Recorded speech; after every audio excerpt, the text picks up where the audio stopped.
Air signs, tignan natin ano po ang mensahe para sa iyo ngayong araw. Keep in mind po na ito ay general reading lamang, so hindi po lahat ay makaka-relate, so be open-minded. Sa mga hindi pa po nakasubscribe dito sa ating channel, please subscribe na po kayo and pa-like na din po ng ating video. At sa mga nais pong mag-avail ng ating private readings, ng ating Evil Eye Amulet Necklace at ng ating Tears Bracelet, makikita nyo po yung link sa description box. Star Intentions by Aliana Reyes. So, we have pregnancy. Ayan. So, meron bang buntis dito? Air signs. O yung iba sa inyo, ayan kasi fake, parang false pregnancy. Tignan natin. Kaya, mas mabuti, diba?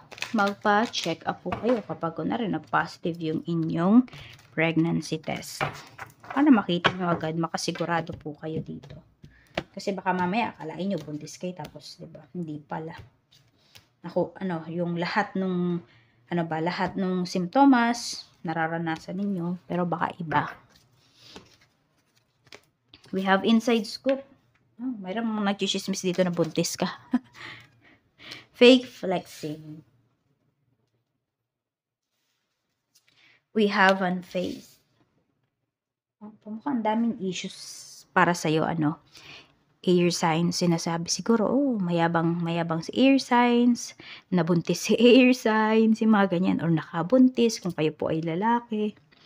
So, kaya lang, nagsasawalang kibulang kayo dito. Siguro nga, ang daming binabato sa inyo ng mga tao, no? Ng mga taong naiingit sa inyo, syempre. Mahilig gumawa ng istorya.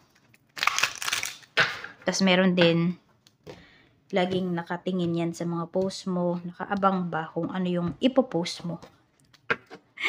Baka may pinost ka dito na, alam mo yun, naging proud ka lang naman kasi pinaghirapan mo, pero ang dating sa kanila, syempre, kayabangan na.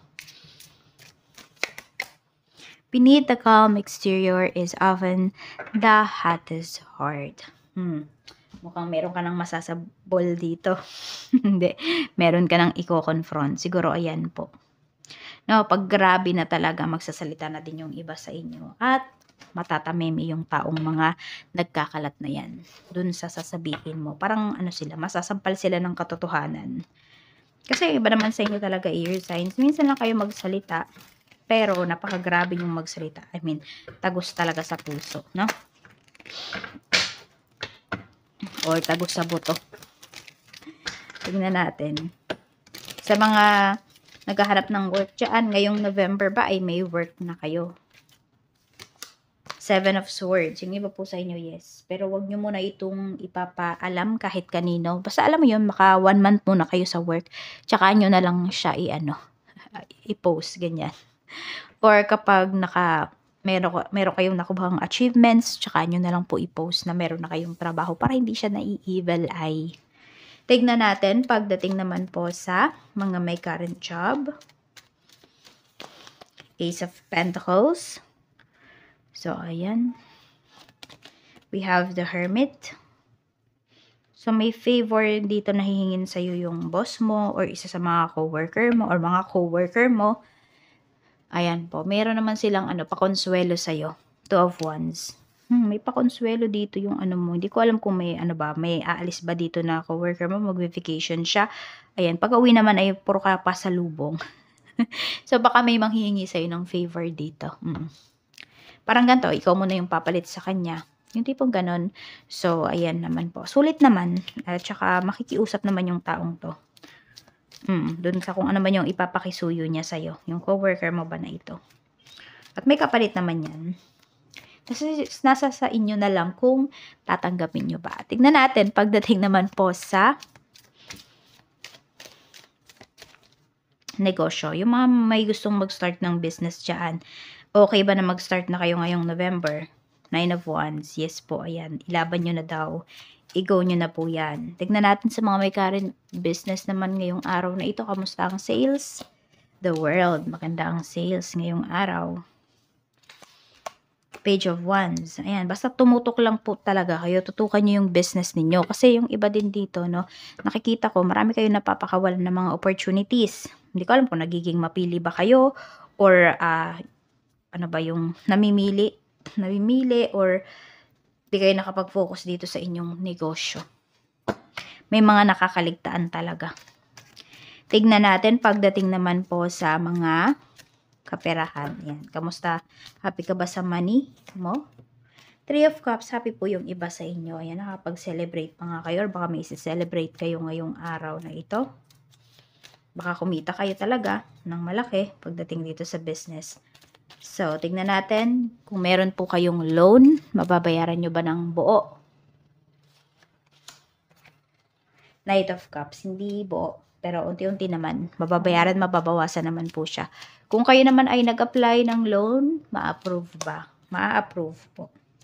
At kung meron namang may utang sa inyo, makakabayad ba ngayong buwan? Knight of Pentacles, unti-unti lang din. Tingnan natin sa love life naman po, kamusta sa mga single natin? We have the Hierophant. Mga single natin dito, meron dito na pe-pressure ng magpakasal. Or ano ba, it's either kayo mismo yung nape-pressured or pine-pressure po kayo ng ibang tao or ng mga family members ninyo. Tingnan natin. Pagdating, siguro meron dito 5 years na kayong single. Check natin pagdating naman po sa mga in a relationship. We have 6 of Pentacles. Ang mga in a relationship natin dito, galante sa isa't isa.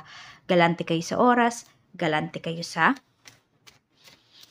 ayan, galante sa, ano ba yan? Sa pera, ayan, sa regalo ba? Tapos, ito pala yung mga single natin dito. Pero, pwedeng meron dito single mom or single dad, ayan. Pwedeng meron dito, ayan, 5 years na nga kayong ano, baka 5 years na din yung anak ninyo. Kung nagkaroon man po kayo ng anak dito. Tingnan natin sa mga mag-asawa naman po. 4 of Pentacles. Aba, maraming mag-asawa dito ang nagtitipid. Ayan, oh. Nagtitipid talaga yung energy na pinapakita sa inyo dito. Kasi pinaplano nyo talaga yung ano yung future ng inyong mga anak. Ayan po, gusto nyo na magtagumpay talaga sila or sabihin natin baka gusto nyo magandang school yung pasukan nila pag college na sila.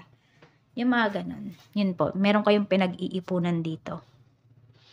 Kaya may masungit. Ayan, baka nasasabihan kayong masungit, ganyan. Pero kasi kayo naman yung naghirap sa pera na to, di ba, kayong mag-asawa. So, bakit naman ipamimigay? Di ba? Tsaka din nyo naman obligasyon kung sino man yung mga nangungutang sa inyo. Okay, so ayan lang po ang mensahe para sa inyo ngayong araw. Maraming salamat and let's give this moments of silence po para sa mga namayapa nating mga mahal sa buhay.